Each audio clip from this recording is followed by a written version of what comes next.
Good morning, Whittier Warriors. I'm Noah, and here with me is Julie. Welcome to the 23rd edition of the Whittier Morning Tea for Season 2. We're here to bring you the latest news from DC's very own Whittier Elementary School. You are watching Channel 9 News, where we spill the tea, and the news is always piping hot and real. And now for our breaking news story.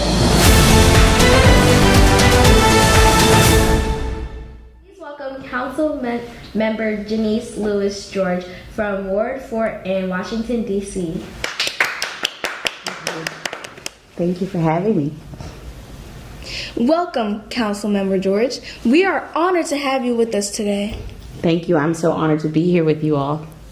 I love Whittier. Let's dive right in. Could you share with us a little bit about your role as a council member for Ward 4 in D.C.? Yes.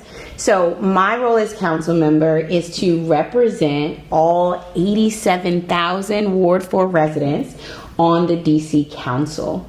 And representing means making sure that I am doing legislation that supports the goals of our ward. We have a $19 billion budget, making sure I allocate the budget in a way that supports our community. So making sure our money is going to education, going to public services, our Department of Recreation centers, and making sure our city and our community functions well. It also means doing constituent services. So that means if you have an issue and you call my office, say, oh, my trash didn't get picked up, Councilmember. It's my job to make sure the agency that's assigned to that task does that as quickly as possible so I can resolve those issues for you. And then the fun thing I get to do is I get to write policies that impact our community and do so in a way that makes your future positive as we move forward. And then I get to do oversight over agencies, and that means I get to say to agencies, how well are you working? And if you're not working, how can you do better to work better to serve district residents, especially my Ward 4 residents? That sounds like a big job. What inspired you to pursue a career in public services and become a council member for Ward 4? Yeah, you know what? I grew up in Ward 4 in this community. And one thing my grandmother always said is no matter where you go in life, come back and give back to your community and never forget to lift as you climb. And so when I came back to our community and I saw some improvements I wanted to see made, improvements in housing access, improvements in education access, I said, you know what? I'm not going to just go down to the council and ask them to do these things. I'm going to get on the council and do those things myself. And that's because I just want a community that works well for everybody in the community, no matter their background, socioeconomic background, especially for our young people to have a future that they can believe in and have a place in DC's future. Your dedication is truly inspiring. Now we know education is incredibly important. What initiatives or projects are you currently working on to support children and education in Ward 4? Yeah, that's a great question. One of the big initiatives and projects I'm working on is actually a new modernized school for Whittier. That's right. And so one of those big projects is that this school will be remodeled fully and completely. A brand new space for Whittier students. You all are a STEAM school. That means you focus on so many things. And because you all are so amazing, I believe you deserve a state-of-the-art building. And so actually we just finalized that project. And this is piping hot tea that you all will be getting modernized in the coming year, and we are excited to break ground and to make sure you all have a school space that's going to be amazing for you all. Yeah.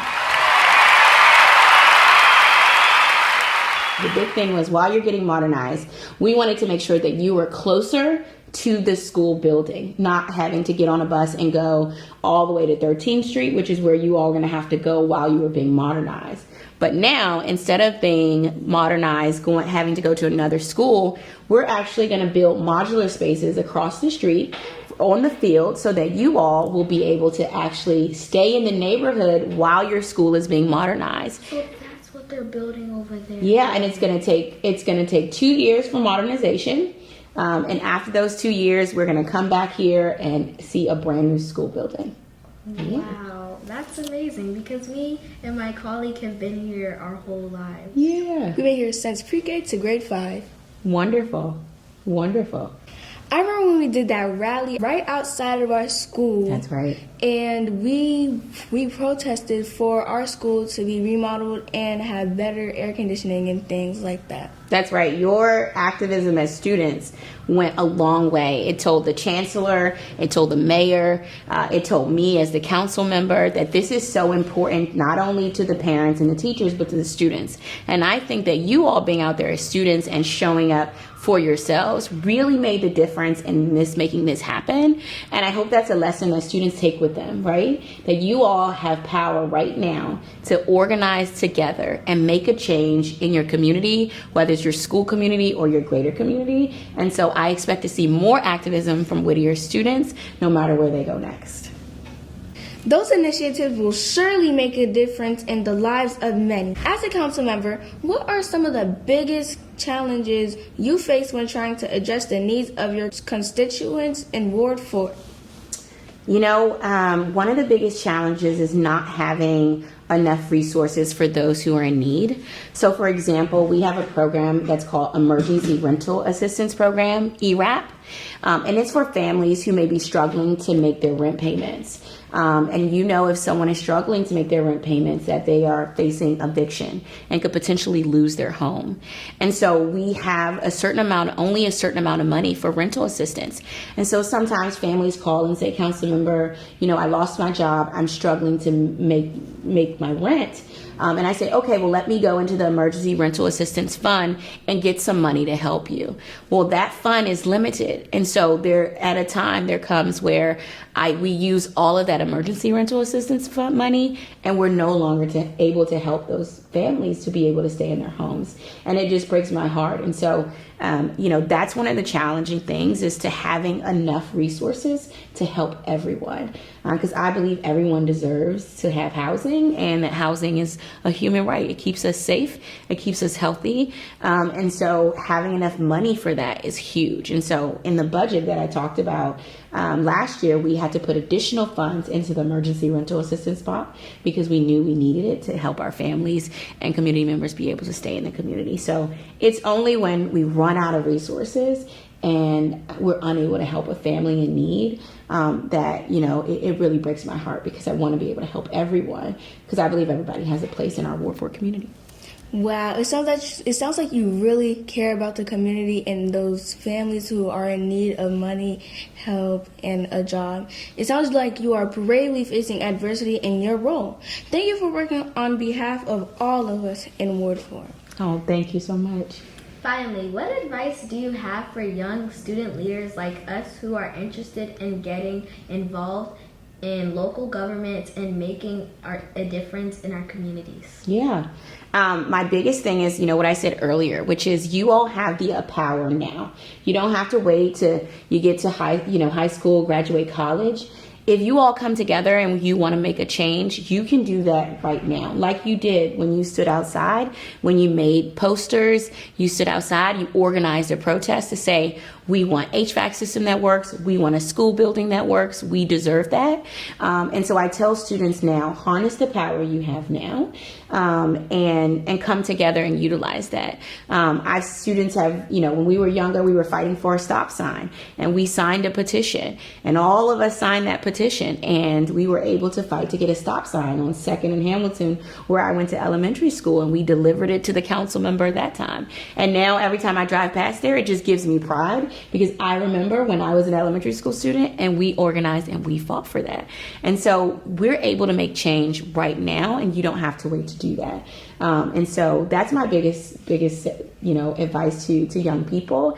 And I got to tell you, there is no set career. You don't have to be a lawyer. You can be, because I'm a lawyer, but you don't have to be. There's no career where you can't find a way to make a difference and lead. There are nurses who are leading. There are teachers who are leading. There are scientists who are leading. So never think that, you know, you have to stay on one career path. Every career has the ability to make a difference in people's lives. That is great advice. You are an amazing woman. And you are an excellent example of how one woman can truly make a difference in the world. Thank you for paving the way for a bright future for all of us. That's all the time we have for today's show, Warriors. But don't forget to tune in next time for more exciting updates from the Whittier Morning Tea. Until then, stay curious and keep shining bright.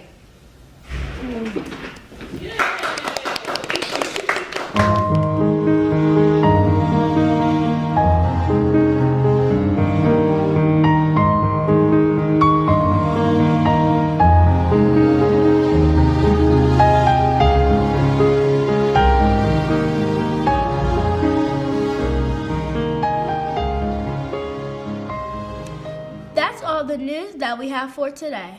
Be sure to tune in next week for another edition of the Whittier Morning Tea, where we spill the tea and the news is always piping hot and real. I'm Noah. And I'm Julie. Signing off. Have a peaceful and productive day and do it the Whittier Warrior way. And remember, if trouble finds you, find the nearest adult. If trouble finds you, find the nearest adult. Thank you.